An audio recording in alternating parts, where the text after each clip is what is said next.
house was built in 1904. It is a single-family home, wood frame setting on a concrete block foundation.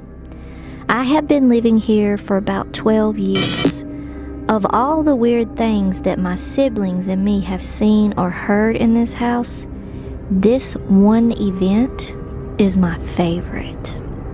This happened to my brother.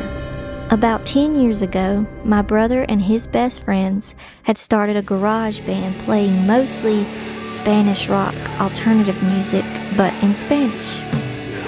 His friends could only get together on Sunday afternoons. They would practice into the early evening, and they would usually call it quits by 8 p.m. This was the time I usually showed up and went to bed, because I worked the graveyard shift. This happened in late fall, so the days were getting shorter. They had just finished a long session when the decision to head to someone else's house came about. My brother handed his car keys to his buddy so they could load up the equipment. Everyone had filed out of the basement, but the tricky part was that they needed to walk all the way to the back of the basement, up the back stairs, through the kitchen doorway, down the hall, into the living room, and out onto the front porch. Everyone was outside sitting in my brother's truck waiting for him.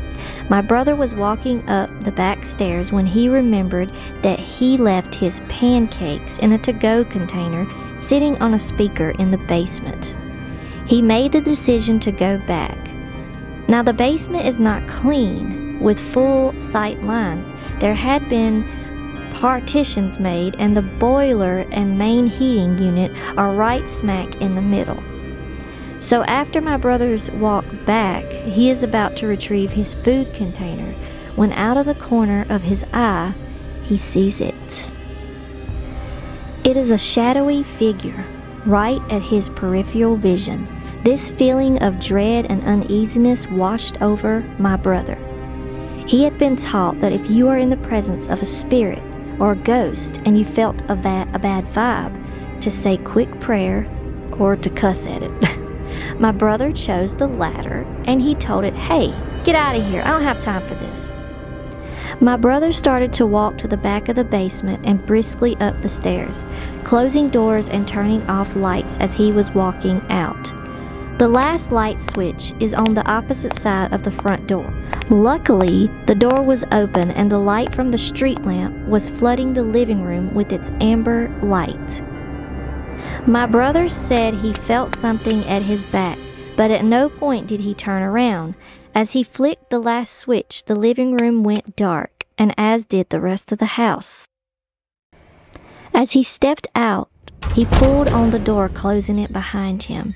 Still holding his food container in one hand, he jogged down the view porch steps.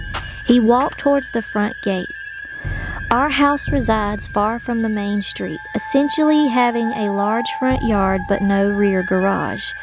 As he closed the gap between himself and his friend-laden truck, he kind of smiled and thought things over in his head, mad at himself for spooking out when there was no reason.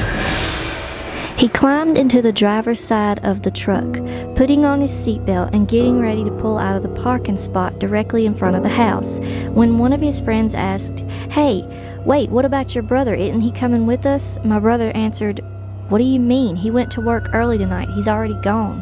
Do you see his car anywhere?" The next question they asked, "So, then who was walking behind you when you were leaving the house?"